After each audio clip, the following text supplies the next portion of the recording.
Good morning, everybody. Happy Monday. We're back again. Another week. Um, did you guys get to see the picture of the eagles? Two have hatched. I'm so excited. If you go onto the Raptor Rescue site, you'll be able to see the mom feed the babies.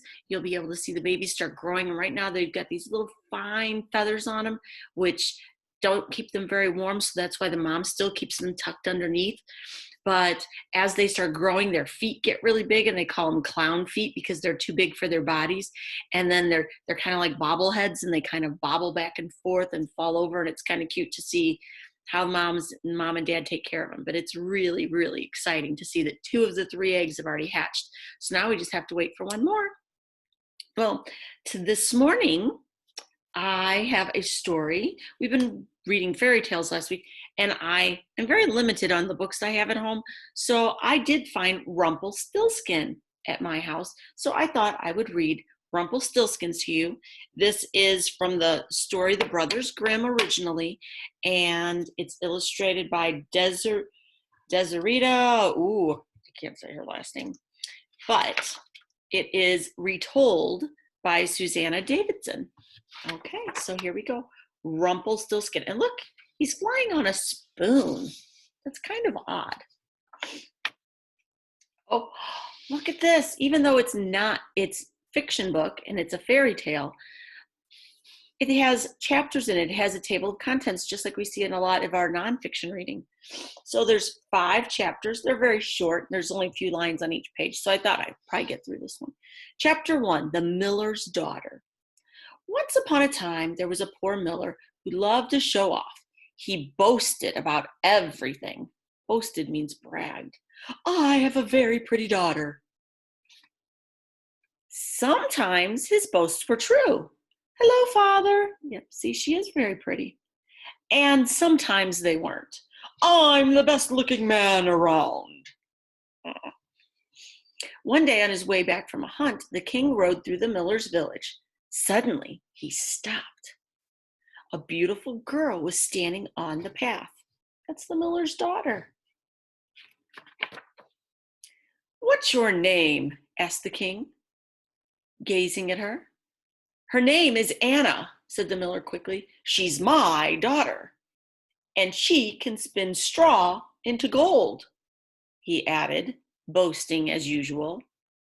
It's not good to not tell the truth. Really? Asked the king. Yes, really, replied the miller, nodding his head. In that case, bring her to my castle, ordered the king, and rode away. Gotta get him in trouble. This is your chance, Anna, cried the miller. The more the king sees your pretty face, the more he'll want to marry you. You could be queen. The next morning, the miller took Anna to see the king. The castle walls were old and crumbling. Windows were broken and doors were missing. He's not a very rich king. The king must be short of money, whispered the miller. You can go, the king commanded the miller. As for you, he said, turning to Anna, follow me. Chapter 2, The King's Test. The king led Anna down dark corridors and up twisting stairs. At last they reached a tiny room stuffed with straw. In the corner was a large spinning wheel. You're pretty enough to marry, said the king, but are you as clever as your father says? You have tonight to turn this straw into gold. If you fail, you shall die. Then he went out and locked the door. I'm not sure I would want to marry somebody who was that mean. Anna sat down, put her head in her hands, and sobbed. Oh, Father, she cried. What have you done? I don't want to die. I want to be queen, but I can't spin straw into gold. No one can. That's what you think, came a voice from the window. Anna jumped. There by the window was a little man riding on a wooden spoon. His long white beard waved about in the wind. Hurry up, he shouted, and let me in. It's cold out here. With a trembling hand, Anna opened the window, and the little man flew in. Mistress Miller, he said with a smile, what will you give me if I spin that straw into gold? For a moment, Anna was too shocked to speak. She could only open and close her mouth like a fish.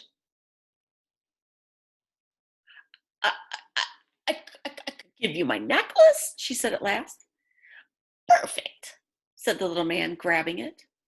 He leaped onto the stool, tossed his beard over his shoulder, and began to spin. Anna gasped in surprise. The straw was changing into gold before her eyes. She tried to see how it was done, but as she watched the whirling wheel, she felt her eyes begin to close. Soon she was fast asleep. Oh, it put her to sleep. Chapter 3, Glittering Gold. Anna awoke at dawn to find the little man gone, but the room glittered with gold. When the king came in, his eyes lit up in delight. But it's not enough for me, he said. I need you to spin more gold.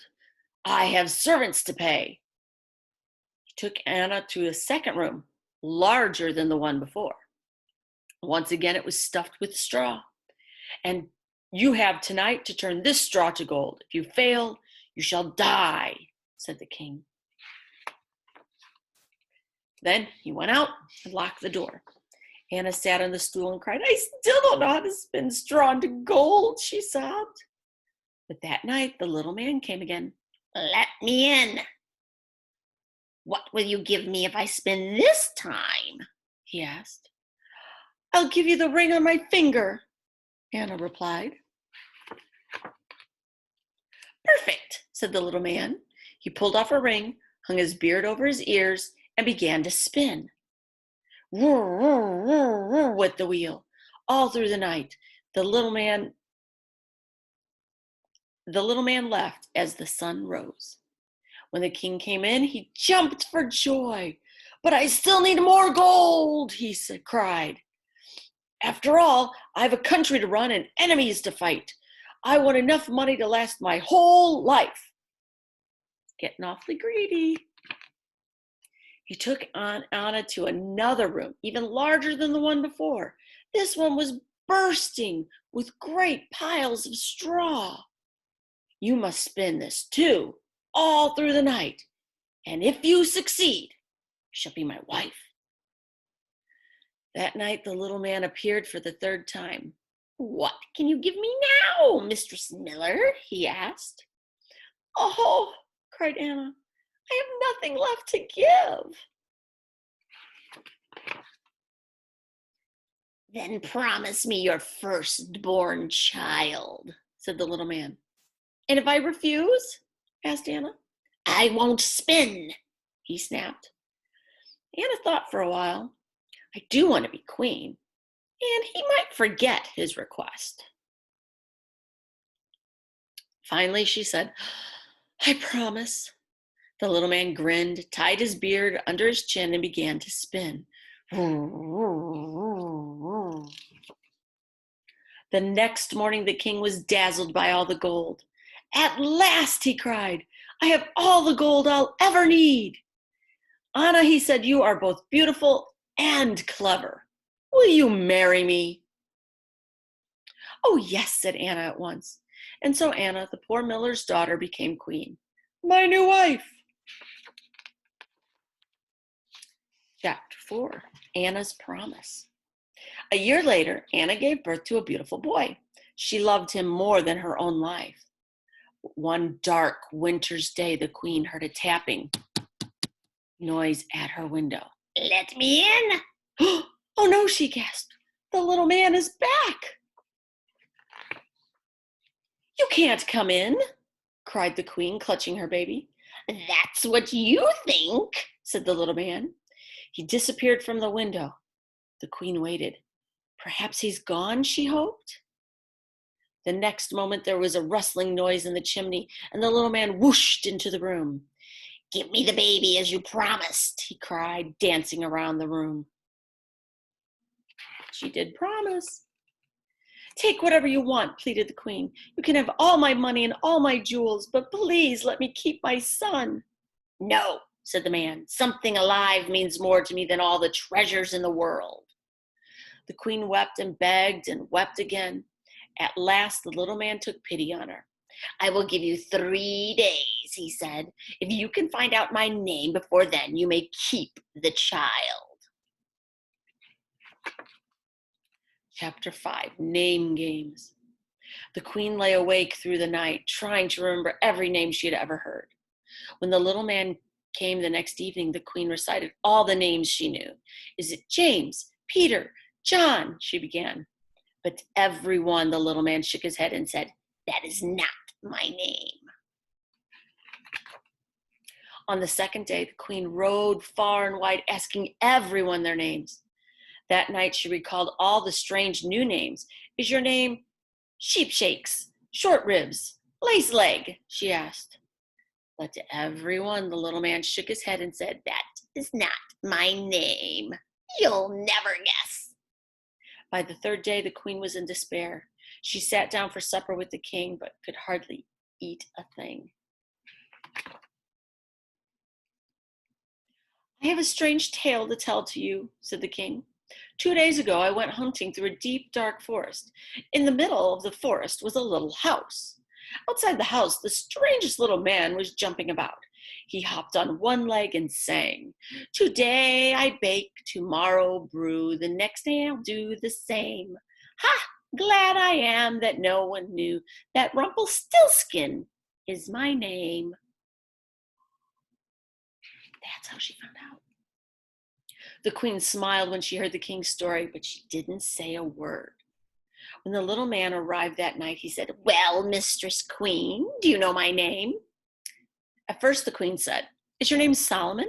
No, said the little man, jumping up and down in excitement. Is your name Zebedee? No, said the little man, leaping around the room. Perhaps, said the queen after a long pause, perhaps your name is Rumpelstiltskin? How did you know that? How did you know that? Cried the little man. With a roar, Rumpelstiltskin jumped on his spoon and shot through the wall. He was never seen again. She was clever. And at the end here, it says the tale of Rumpelstiltskin was first written down by Jacob and Wilhelm Grimm in Germany in 1812. That's really old. There are lots of different versions. In some, he runs away at the end. In others, he flies away on a spoon. And in another version, he gets so mad, he tears himself into 2 people. So that's this version. Hope you enjoyed. I miss you all. I can't wait to see you. I'll see you again tomorrow with another story. Bye, guys.